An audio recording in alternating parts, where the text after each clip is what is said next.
par ce soutien massif, enthousiaste de nos amis américains. Maintenant, nous revenons en Europe et en France, où j'ai le très grand plaisir de vous présenter celle qu'on appelle souvent la grande dame de la politique française, puisqu'elle a occupé à elle seule tous les ministres régaliens de la République française, ministre de la Défense, ministre de la Justice, ministre de l'Intérieur, ministre des Affaires étrangères, Madame Alliot-Marie.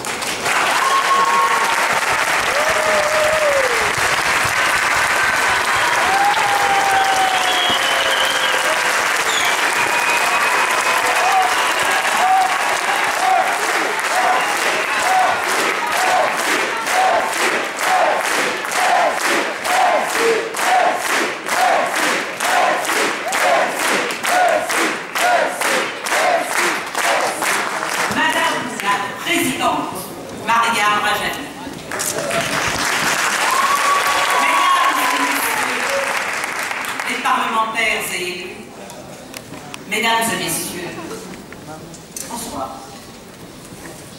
Oui, l'Iran a besoin d'un régime démocratique et laïque. D'abord pour son peuple, mais aussi pour le monde entier. C'est ce que je suis venue vous dire ce soir. C'est la première fois que je participe à vos rencontres. Et je vous le dis très sincèrement. Je suis impressionnée. Impressionnée, Madame la Présidente, par la force de conviction, une conviction sereine, mais une conviction forte qui émane de vous. Par la force de l'enthousiasme de ceux qui vous portent et qui continueront de vous porter. Par la mobilisation internationale que vous avez réussi malgré les obstacles, malgré la communication qui s'est développée contre vous, à réunir autour de vous. Alors moi, ce soir, je suis venue vous parler de ce que, comme ministre de la Défense et comme ministre des Affaires étrangères, j'ai vu de près et ce que je ressens. Oui, mesdames et messieurs, l'Iran est aujourd'hui la première préoccupation de la communauté internationale. Parce que l'Iran apparaît comme un risque majeur pour la stabilité du Proche et du Moyen-Orient, du fait de ses ingérences et de ses interventions à l'intérieur d'un certain nombre de pays, qu'il s'agisse de la Syrie, qu'il s'agisse du Liban ou bien d'autres. Et l'Iran est aussi, aux yeux de la communauté internationale, la cause potentielle d'un embrasement mondial. C'est un paradoxe pour ce grand pays de près de 80 millions d'habitants, dont l'histoire si riche, dont la situation géographique, dont la culture traditionnelle devrait faire au contraire un facteur de stabilisation de la région et un facteur de paix, un acteur de la paix pour l'ensemble du monde. Oui, l'Iran mérite mieux que la crainte qu'il inspire aujourd'hui au monde.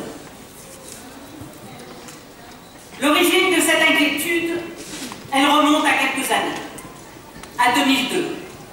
J'étais alors ministre de la Défense quand on a découvert un programme de recherche clandestine tendant à fabriquer un armement nucléaire. C'est cela qui, en premier, a réellement alerté la communauté internationale.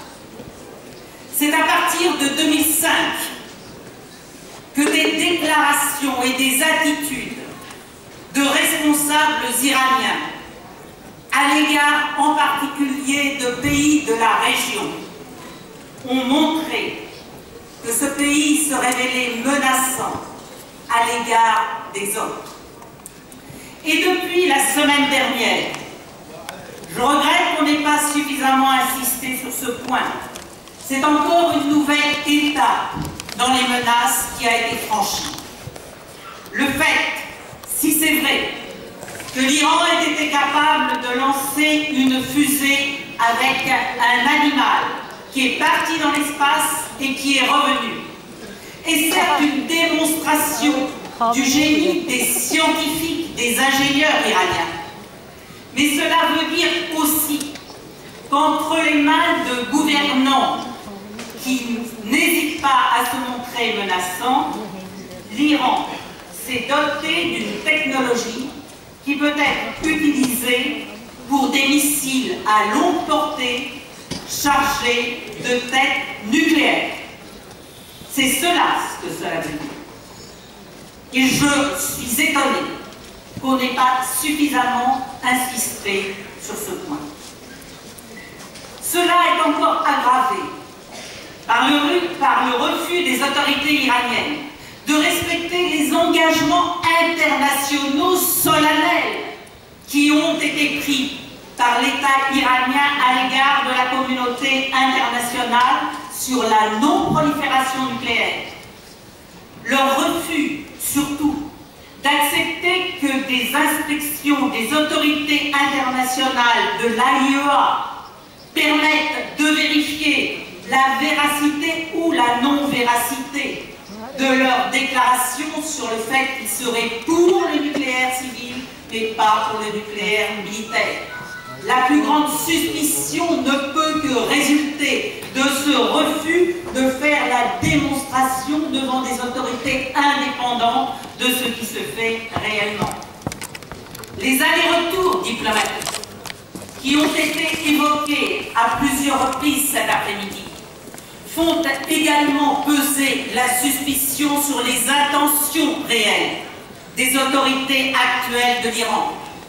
On a davantage le sentiment que les allers-retours diplomatiques, j'avance d'un pas, je recule de deux, ont essentiellement pour but de gagner du temps de façon à permettre d'aller au bout du programme militaire nucléaire.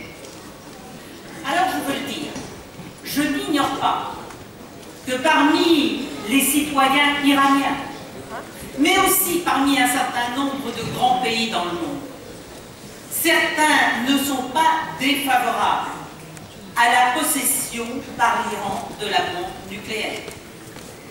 Parce qu'ils pensent que ce serait une occasion de reconnaître la place et la puissance de l'Iran dans le monde.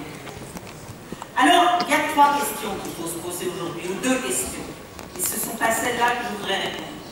Pourquoi la majorité des pays de la communauté internationale sont-ils opposés à ce que l'Iran ait la bombe nucléaire? Et ensuite, quelles solutions peut-on apporter pour éviter une crise majeure dans le monde? Pourquoi d'abord? Pourquoi est-ce que nous sommes tous contre la prolifération, y compris les pays qui détiennent, comme la France, l'arme nucléaire? Parce que la prolifération, c'est l'assurance que, comme dans une échelle de perroquet, chacun voudra en faire un peu plus. Soyons clairs, aujourd'hui, on en est plutôt à essayer de réduire, voire un jour peut-être de supprimer la menace atomique. Or, chaque fois qu'un nouveau pays se dote de l'arme nucléaire, il entraîne ses voisins à faire de même. Soyons clairs. Si l'Iran se dote de l'arme nucléaire, l'Arabie Saoudite et un certain nombre d'autres pays dans la région du Golfe se doteront de l'arme nucléaire parce qu'ils ont peur ou parce qu'ils veulent garder l'égalité de puissance. Et ils ont les moyens de le faire. Et le monde ne gagnera rien à ce qu'il y ait encore davantage de pays qui détiennent la puissance militaire nucléaire.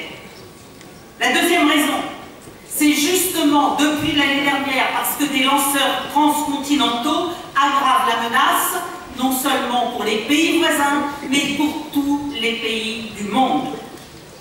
La troisième raison, c'est que les déclarations des dirigeants des dirigeants iraniens à l'égard d'autres pays renforcent la crainte qu'il y ait réellement une utilisation d'une arme nucléaire, si elle existe, avec tout ce que cela entraînerait en représailles de même nature.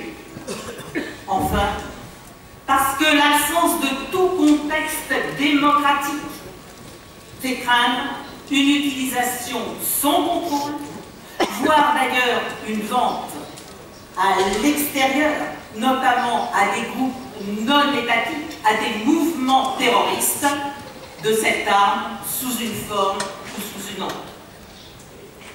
Alors ce que je veux dire à ceux qui disent « mais pourquoi, puisque les États-Unis, la Russie, la Chine, l'Inde, le Pakistan, voire la Corée du Nord ont l'arme nucléaire, pourquoi pas l'Iran ?»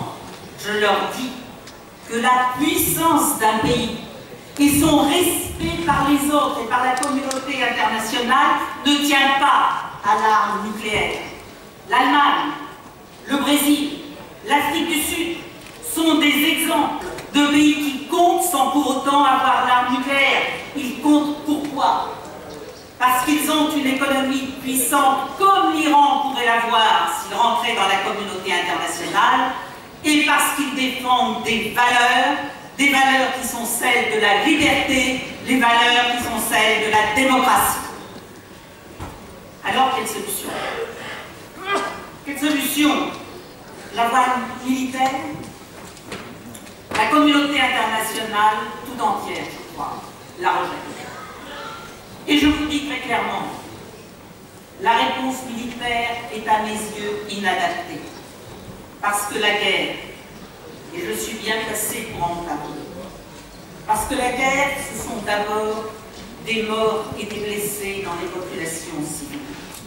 La guerre, c'est d'abord la souffrance des peuples avant celle des dirigeants. Et la guerre n'est jamais une solution en elle-même. De plus, faisons attention à une chose. La guerre contre l'Iran entraînerait automatiquement une sorte de solidarité du monde musulman dans son entier probablement. Et là, nous ferions face à un risque qui est celui que nous avions en septembre 2001 et que nous avons su éviter, qui est le risque d'un affrontement entre le monde occidental et le monde musulman. Parce que même les gens qui aujourd'hui sont opposés à l'Iran risqueraient effectivement de se sentir plus solidaires si on avait l'intervention d'une coalition occidentale. Faisons attention, on sait toujours quand on commence une guerre, on sait difficilement quand on l'a fini. Je ne pense pas que ce soit la voie de la négociation diplomatique. C'est la deuxième voie à laquelle on pense. Elle a été voulue et suivie depuis 2002 et je rejoins en cela le gouverneur Richardson sans succès. Soyons clairs, il faut le dire. Et je le dis aussi en tant qu'ancien ministre des Affaires étrangères. Le dialogue a été souvent interrompu et lorsqu'il a été repris, il n'a jamais conduit à rien de concret. La voie des sanctions a parfois conduit le régime iranien à revenir autour de la table, à laisser l'AIEA pénétrer sur son territoire, mais non pas à la laisser mener les inspections qu'elle était en droit de mener. Malgré les initiatives du groupe des 6, malgré les résolutions du Conseil de sécurité, malgré les 12 résolutions des gouverneurs de l'AIEA, on n'a pas avancé. Les sanctions n'ont pas empêché la fabrication d'une fusée et la poursuite du programme nucléaire. Les sanctions, c'est vrai, pénalisent l'économie. Le problème, c'est qu'elles pénalisent d'abord le peuple, les citoyens iraniens, plus que les dirigeants eux-mêmes, qui sont les vrais auteurs du peuple. C'est donc, oui, vous avez raison, Madame la Présidente, c'est donc de l'intérieur qu'il faut faire évoluer la situation. Une solution de la crise passe par l'instauration en Iran d'un véritable régime démocratique et laïque. Un régime démocratique, tout le monde sait ce que c'est, tout le monde y est attaché, il n'y a pas de problème, c'est vrai. C'est la reconnaissance de l'égalité des citoyens et particulièrement de l'égalité des hommes et des femmes. C'est la reconnaissance de la liberté de parler, la liberté de penser, la liberté de croire. Et la laïcité, qui est d'ailleurs, je le dis, mais nos amis américains sont partis, souvent un concept qu'on considère comme très français et qu'on ne comprend pas toujours, eh bien qu'est-ce que c'est? Ça n'est pas de dire on refuse aux gens de croire, c'est exactement le contraire. C'est de dire chacun peut croire. Mais les autorités gouvernementales ne sont pas les autorités religieuses. Il y a une distinction entre l'ordre politique et l'ordre religieux. Et je pense qu'on peut reprendre la bonne définition de la sociologue et philosophe Dominique Schnapper. La distinction de l'ordre politique et de l'ordre religieux est un principe fondamental de la démocratie, ce qui n'empêche pas d'ailleurs qu'existe un véritable dialogue, qu'existe même une collaboration entre l'État et les groupes religieux. Mais nous sommes dans deux domaines différents. Seul un tel régime politique peut rétablir la confiance de la communauté internationale et permettre au grand pays qu'est l'Iran de jouer tout son rôle dans le monde. C'est votre combat, Madame la Présidente. C'est le combat de tous ceux qui, dans le monde, se battent avec vous pour la liberté et pour la démocratie.